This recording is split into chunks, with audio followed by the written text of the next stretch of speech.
Novel دی mafia gang, writer ذیحان شیخ، قسط number 7۔ مجھے کسی بھی حال میں یہاں سے نکلنا ہوگا، میں یہ شادی ہرگز نہیں کروں گی۔ اس کے چہرے پر غصے کے آثار نمایاں تھے۔ وہ مسلسل اپنے ہاتھوں کو بالوں میں پھیر رہی تھی۔ اسی اثنا میں کوئی اندر داخل ہوا تو اس نے نظریں اٹھا کر دیکھا تو وہ عارفہ بیگم تھی۔ کومل، تمہارے ڈیڈ نے کہا ہے کہ اس لڑکے کو کال کر کے گھر پر بلاؤ، انہیں کچھ ضروری بات کرنی ہے۔ وہ اس کے پاس چل کر آئی اور اذلان شاہ کا پیغام دیا۔ میں کسی کو کوئی کال نہیں کروں گی، سن لیں آپ، اور مجھے یہ نکاح بھی نہیں کرنا ہے، غصے سے کہتے ہوئے اٹھ کھڑی ہوئی۔ کیوں؟ شادی کیوں نہیں کرنی ہے؟ کل تو تم مرنے کی باتیں کر رہی تھی اور آج خود انکار کر رہی ہو۔ کہیں ایسا تو نہیں اس نے نکاح سے انکار کر دیا ہے؟ انہیں اب غصہ آ رہا تھا اپنی اس نکچتی بیٹی پر۔ آپ کو جاننے کی کوئی ضرورت نہیں ہے، صرف اتنا سمجھ لیں کہ مجھے ابھی یہ نکاح نہیں کرنا ہے۔ غصے سے اس کی آواز بلند ہو گئی۔ تمہارا نکاح ہوگا، کل ہی ہوگا، اور تم اس سے انکار نہیں کرو گی، ورنہ مجھ سے برا کوئی نہیں ہوگا۔ میں اور تمہاری آوارہ گردی اور بدتمیزیاں برداشت نہیں کروں گی۔ اسے وارن کرتے ہوئے وہاں سے جانے لگی۔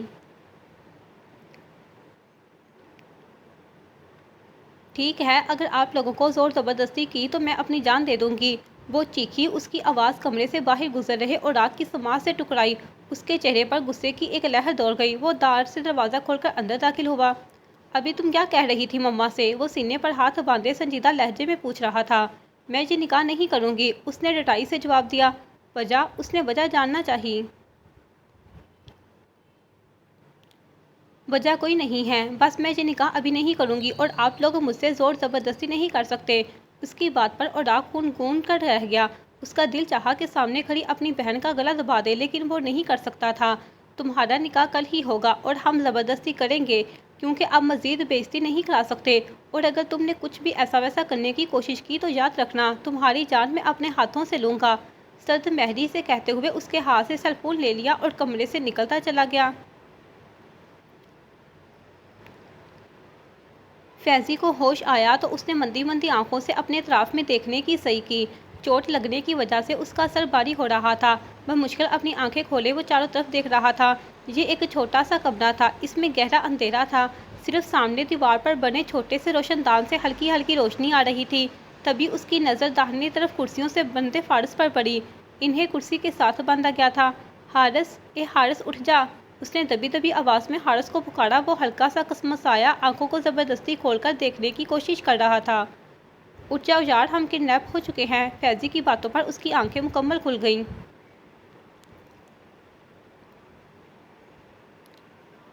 او نو، وہ زخمی شخص، وہ تو مر گیا ہوگا اب تک۔ اچانک اس شخص کی یاد آنے پر اس نے افسردگی سے کہا، وہ ایک جال تھا جس میں ہم پھنس چکے ہیں، اب صرف ان گنڈوں کے آنے کا انتظار کرو۔ وہ یوں کہہ رہا تھا گویا یہ کوئی معمولی بات ہو۔ حارث نے اسے گھوڑا، تاکہ وہ لوگ ہماری ہڈیوں کا سرما بنا دے۔ اس نے دانت پیستے ہوئے کہا، تو اور کیا کریں، یہاں سے نکلنا مشکل ہے، اور معلوم نہیں ایرا جانتی بھی ہے یا نہیں۔ اس نے پریشانی سے کہا۔